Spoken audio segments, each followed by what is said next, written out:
অহা 3 ডিচেম্বৰৰ পৰা 6 ডিচেম্বৰলৈ এই 4দিনীয়া কাৰ্যসূচীৰে কলিয়াবৰত একশৰণ ভাগৱতী সমাজৰ যি কেন্দ্ৰীয় পালনাম থান আৰু গুৰু আসন প্ৰতিষ্ঠা যি অনুষ্ঠান 4দিনীয়া অনুষ্ঠান অনুষ্ঠিত হ'ব। আৰু এই যি কলিয়াবৰৰ এই যি নিজ চিলামদা গাঁৱৰ কৃষি পথাৰত যি নৱনিৰ্মিত কেন্দ্ৰীয় পালনাম থান আৰু যি কাৰ্যালয় ইয়াক আনুষ্ঠানিকভাৱে মুকলি কৰা হ'ব। যিহেতু মই এই মুহূৰ্তত কলিয়াবৰত থকা কেন্দ্ৰীয় পালনাম থানত আছোঁ আৰু যিহেতু 3 তাৰিখৰ পৰা 6 তাৰিখলৈ এক 4দিনীয়া কাৰ্যসূচীৰে এই গুৰু আসন প্ৰতিষ্ঠা আৰু পালনাম দুৱাৰ উন্মোচন কাৰ্যসূচী আছে আৰু তাকে লৈ ব্যস্ততা বাঢ়িছে একশৰণ ভাগৱতী সমাজৰ ভকত বৈষ্ণৱ। যিহেতু ইয়াত এই উদযাপন সমিতিৰ লগতে যি পালনাম নৱনিৰ্মিত পালনাম থানৰ বিষয়ববীয়া আছে আমি তেওঁলোকৰ পৰা জানিম। দেখা গৈছে এখন নতুনকৈ পালনাম কেন্দ্ৰীয় পালনাম ইয়াত দুৱাৰ উন্মোচন কৰা হ'ব, মুখ্যমন্ত্ৰীও আহিব।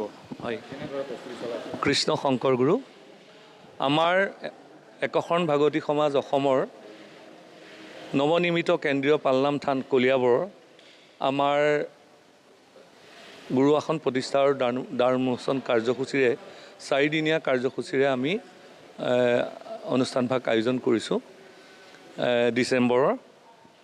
ইতিমধ্যে আমাৰ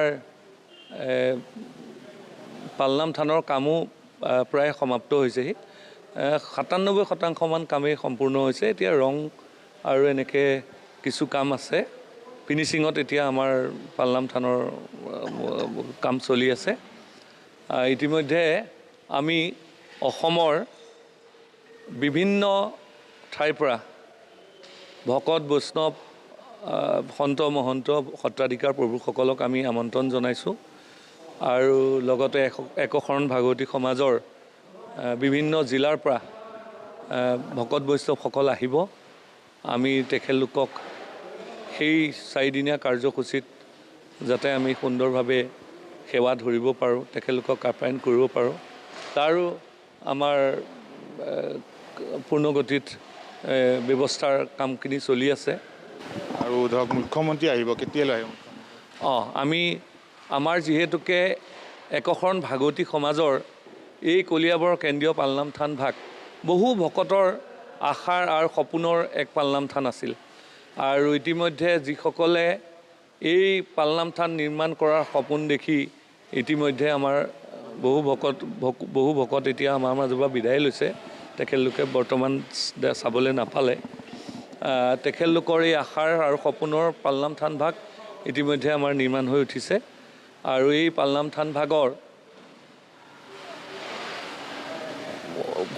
মানে সৰহসংখ্যক আৰ্থিক সাহায্য আমাৰ অসমৰ জনপ্ৰিয় মুখ্যমন্ত্ৰী ডক্টৰ হিমন্ত বিশ্ব শৰ্মা দেৱে আমাৰ কলিয়াবৰ বিধায়ক তথা মাননীয় মন্ত্ৰী কেশৱ মহন্ত দেৱৰ জৰিয়তে আমি এই আৰ্থিক পুঁজিখিনি আমি আনিবলৈ সক্ষম হৈছিলোঁ আৰু ইতিমধ্যে তেখেতক আমি সেই মূল কাৰ্যসূচী যি এই কলিয়াবৰ নৱনিৰ্মিত কেন্দ্ৰীয় পালনাম থানৰ দ্বাৰ উন্মোচন কাৰ্যসূচীত আমি তেখেতক আমন্ত্ৰণ জনাইছোঁ।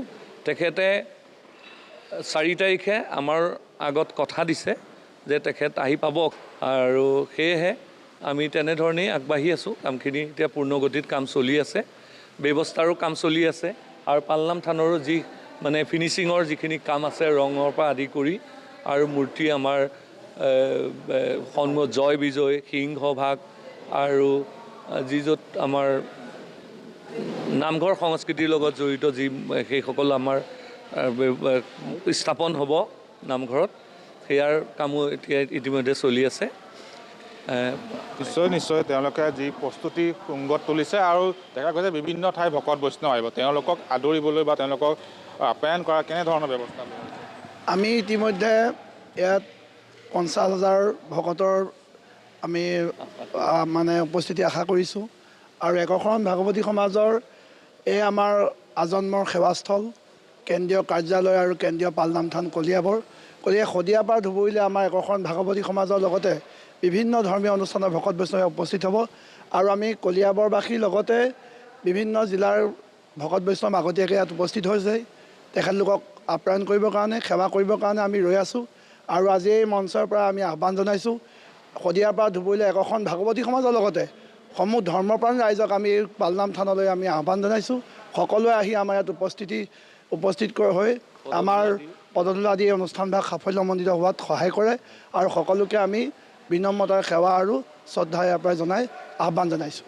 নিশ্চয়কৈ যিহেতু 4দিনীয়া কাৰ্যসূচী হ'ব, অসমৰ বিভিন্ন প্ৰান্তত একশৰণ ভাগৱতী সমাজৰ বিভিন্ন প্ৰান্তৰ ভকত বৈষ্ণৱ আই মাতৃ ইয়াত উপস্থিত হ'ব। 50,000 অধিক ভকত বৈষ্ণৱ ইয়াত গোট আহিব বুলি তেওঁলোকে উল্লেখ কৰিছে আৰু সেইবাবে এই কেন্দ্ৰীয় পালনাম থানৰ দুৱাৰ উন্মোচন কাৰ্যসূচী লৈ এক উখল মাখল পৰিৱেশ কলিয়াবৰ এই স্থানত আৰু ভকত বৈষ্ণৱক আদৰিব তেওঁলোক সাজু হৈছে আৰু 4 তাৰিখে অসমৰ মুখ্যমন্ত্ৰী ডক্টৰ হিমন্ত বিশ্ব শৰ্মা ইয়াত উপস্থিত হ'ব আৰু এই যি কেন্দ্ৰীয় পালনাম থান আৰু কাৰ্যালয় যি গুৰু আসন প্ৰতিষ্ঠা কাৰ্যসূচী তাক লৈ এতিয়া ব্যাপক প্ৰস্তুতি পৰিলক্ষিত হৈছে কলিয়াবৰৰ এই একশৰণ ভাগৱতী সমাজৰ কেন্দ্ৰীয় পালনাম থানত। আপুনি বিচৰা বাতৰি পাব কেৱল নিউজ 18 এপত। নিউজ 18 এপ ডাউনলোড কৰিবলৈ স্কেন কৰক এই QR কোড। গুগল প্লে ষ্টৰতো পাব এই নিউজ 18 এপ।